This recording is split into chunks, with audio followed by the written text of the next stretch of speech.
계속 기침하시고 또 그리고 캑캑대셔가지고 사회생활도 어려우신 분들은 세 가지로 요약을 해드리겠습니다. 첫 번째, 내시경 검사를 꼭 받아보세요. 두 번째, 생활 습관이 바뀌지 않으면 치료가 안 됩니다. 문제가 되는 생활 습관들을 반드시 함께 교정하시면 약 없이도 이겨낼 수 있습니다. 세 번째, 자율신경계를 안정화시키는 치료만으로도 건강하고 행복하게 지낼 수 있을 겁니다. 안녕하십니까? 아프지 마셔의 닥터전스 조준호입니다. 주변에서 이런 분들 많이 보시죠? 목에 뭐가 자꾸 걸리는 것 같이 가지고 계속 뱉어내려고 해도 목에 떡 들어붙어 가지고 계속 기침만 나오고 불편하기만 하고, 혹시 이런 일들이 반복이 되니까 나 혹시 후두암 아닌가? 혹시 폐암 아닌가? 이렇게 걱정하신 분들을 많으실 겁니다. 보통 목 이물감이라고 검색을 해서 많이들 찾아보실 텐데, 여러분 자녀분들도 보시면 기침하는 분들 꽤 있을 거예요. 그래서 쟤 혹시 담배 피나? 이렇게 생각하실 수도 있겠지만 그런 문제가 아니라 인후두 역류증일 가능성이 많습니다. 최근에는 코로나까지 있었지 않습니까? 코로나 이후에 만성적인 캑캑 이런 목 청소들, 목 가다듬는 거, 그리고 기침, 그래서 코로나 후유증인 줄 알았더니 알고 봤더니 이런 역류성 질환인 경우가 태반이었습니다. 어느 정도로 많이 있냐? 목 이물감으로 우리 대학병원을 찾는 분들의 10명 중에 5명이 인후두 역류 질환이었고요. 일반 개인 이비인후과를 찾는 환자분들의 10%가 또 이런 역류성 질환이고, 목소리가 변해서 우리 음성 클리닉이라든지 병원 가시죠? 이런 부분에 69%가 이런 역류성 질환인 것들이 연구가 될 정도로 흔한 질환입니다. 그래서 인후두 역류증, 역류성 식도염, 위식도 역류증, 이름은 많지만 핵심은 역류입니다. 그래서 이 역류를 어떻게든 잡아내야지 우리가 이런 목 이물감에서 벗어날 수 있습니다. 자, 인후두 역류증 이렇게 말씀을 드리니까 어려울 수도 있지만, 자, 인두는 뭐냐? 우리가 입을 벌리면 뒤쪽에 보이는 목 뒤를 인두라고 하고요. 후두는 뭐냐? 우리 말하고 호흡하고 하기 위해 우리 여기 꿀꺽 넘기는 목젖 있죠? 이 부분을 후두라고 합니다. 그래서 이 인두와 후두를 합쳐서 인후두라고 하고, 인후두에 있으면 안 되는 것들이 역류해가지고 생기는 문제들을 갖다가 인후두 역류증, 역류성 식도염, 역류성 후두염, 위식도 역류증 이렇게 표현을 하는 겁니다. 이런 역류성 질환 중에 대표적인 것들이 이제 역류성 식도염이 있는데, 그런 증상들을 보면 목에 뭐가 자꾸 낀 느낌이 듭니다.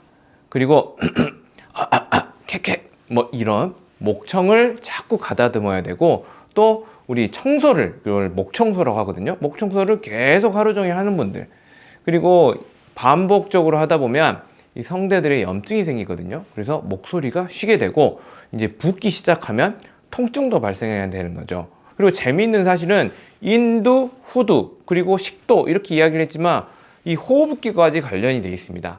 이 인두, 후두, 식도와 이 호흡기는 같은 신경회로를 쓰고 있거든요.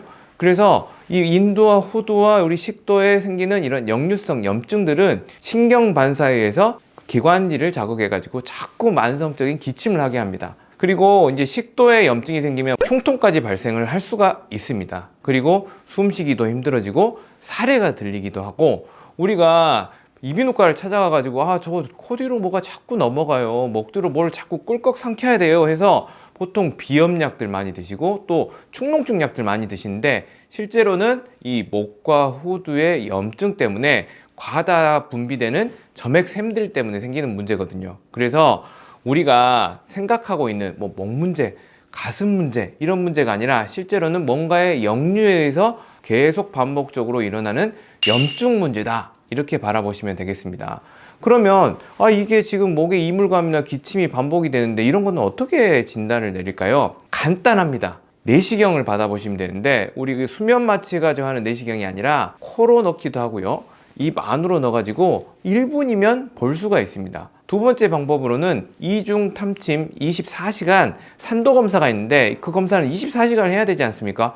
얼마나 불편하겠어요. 그리고 비용도 많이 들기 때문에 우리 내시경을 통해서 확인해 보는 것만으로도 이 사람이 어떤 문제가 있는지를 알 수가 있습니다. 그래서 혹시 50대 이런 중장년층에서 담배를 많이 태우시거나 술을 많이 드시거나 그리고 목소리 변화가 조금 계속 점점 심해지는 느낌이 들면 좀 반드시 확인을 하셔가지고 드물지 않게 드러나는 악성 여부는 꼭 확인을 하셨으면 좋겠습니다. 자, 꼭 검사를 안 하시더라도 이제 자가진단법들이 많이 알려져 있어요. 보통 9가지 항목을 제시하고요. 0점부터 5점으로 나눠서 0점은 이제 전혀 이 문제가 없는 경우, 5점인 경우에는 이것 때문에 너무 내가 생활에 지장이 줄 정도가 있다. 총 45점이 되겠죠. 45점 중에 10점 이상을 내가 만족을 한다. 그러면 여러분들이 역류성 문제를 가지고 있다. 이렇게 보시면 되겠어요. 같이 한번 점수를 매겨보세요. 자, 1번 쉼 목소리가 난다. 두 번째, 목청을 가다듬는다. 세 번째, 코 뒤로 넘어가는 뭔가의 점액이 있다. 그리고 네 번째는 음식물을 삼키기가 어렵다. 자, 다섯 번째, 식사 후나 누우면 기침이 나온다.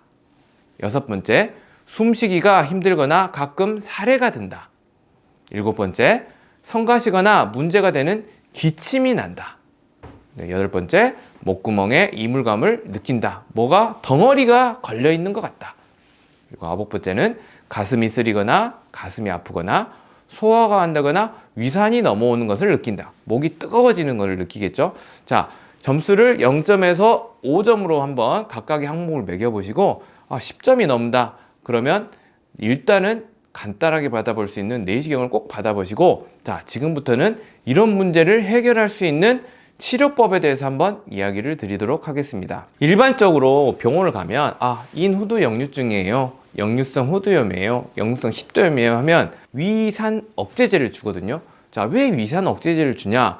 자, 역류되는 실체가 위산이라고 생각하기 때문에 그러면 너 위산 너 나오지를 마라. 아예 나오지를 마라. 이렇게 위산 억제제를 주지만 실제로는 근본 원인을 치료하는 약은 아니죠. 증상 개선에는 도움이 많이 된다고는 알려져 있습니다. 대단히 연구와 이 장기간의 연구를 보면 50% 이상은 적절한 약물 치료, 위산 억제제를 복용함에도 만성적인 염증으로 진행이 된다고는 알려져 있어요. 그러면 이런 문제를 그러면 약을 먹어도 해결이 안 된다고 하면 어떻게 해야 될까요? 시작을 한번 따져보셔야 돼요. 어디서 시작이 됐을까요? 다 생활에서 시작이 됐습니다. 그래서 역류가 되는 생활 습관을 바꾸지 않으면 이 약은 아무리 먹어도 해결이 되지 않는 거죠. 그리고 생활 습관을 바꾸는데 뭐 특별한 약이 있나요? 문제가 되는 생활 습관을 찾고 그거를 해결하는 게 중요한데, 자, 인두, 후두, 식도면 뭐가 제일 중요할까요? 식단이 제일 중요하겠죠. 그래서 대표적인 식단들은 뭐 튀긴 것들 많이 드시지 않습니까? 이 안 좋은 기름으로 튀긴 음식들이 괄약근의 힘을 낮춰가지고 역류를 쉽게 만듭니다. 그리고 요즘 먹방 유튜버들 굉장하지 않습니까? 보시면서 같이 많이 드시죠? 과도하게 많이 먹는 이런 것들 또한 우리 장에 계속 부담을 줄 수 있겠죠. 그리고 뭐 꽉 끼는 옷들 예뻐 보이려고 입다 보면 또 이런 바깥에서 압력에 의해서 더 덜 내려가겠죠. 하지만 이런 생활 습관도 중요하지만 그 이면에 깔려 있는 근본 원인에 대해서 오늘 그 비밀을 공개하도록 하겠습니다. 역류가 돼요. 어디로? 인두, 후두로, 목으로요. 그러면 역류가 뭐가 되냐? 위산이라든지 위에 있는 어떤 뭐 음식물이 될 수도 있고 십이지장 내부에 있는 음식물 이런 성분까지 올라온다고 돼 있어요. 그러면 누가 잘못이에요? 실은 괄약근의 문제일 가능성이 있는 거죠. 실제로 염증을 일으키는 것들은 이런 위장 내부의 어떤 음식물이나 어떤 성분이겠지만 이런 것들이 역류되게 만드는 근본 원인은 그걸 올라가지 못하게 꽉 잡아줘야 될 괄약근의 문제인 거죠. 근육이 적절하게 움직여야지 우리 식도에 역류가 일어나지 않겠죠. 그냥 근육이 적절하게 움직이려면 근육으로 오는 신경이 적절하게 안정적으로 정보 전달을 해야 되겠죠. 그러면 그 신경이 어디서 나오냐? 상부 등에서 나오고요.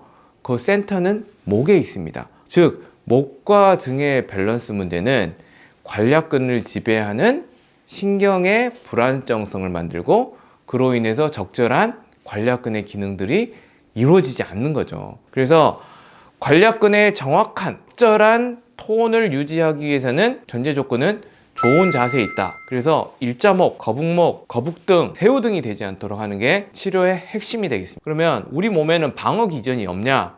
실제로 방어 기전이 있습니다. 그래서 우리 식도나 인두에서는 일주일에 50회 정도는 넘어와도 방어가 될 정도로 유지가 돼요. 근데 후두는 단 3차례만으로도 염증과 손상이 가능합니다. 그래서 어찌됐든지 안 올라오게 해야 되지만 올라오더라도 점막이 튼튼하고 쫀쫀하게 유지를 해줘야지 세포들이 손상이 되지 않고 염증이 반응이 일어나지 않거든요. 그러면 점막의 안정성과 건강도는 뭐가 결정하냐? 둘러싸고 있는 점액이 중요합니다. 점액은 뭘로 돼 있죠?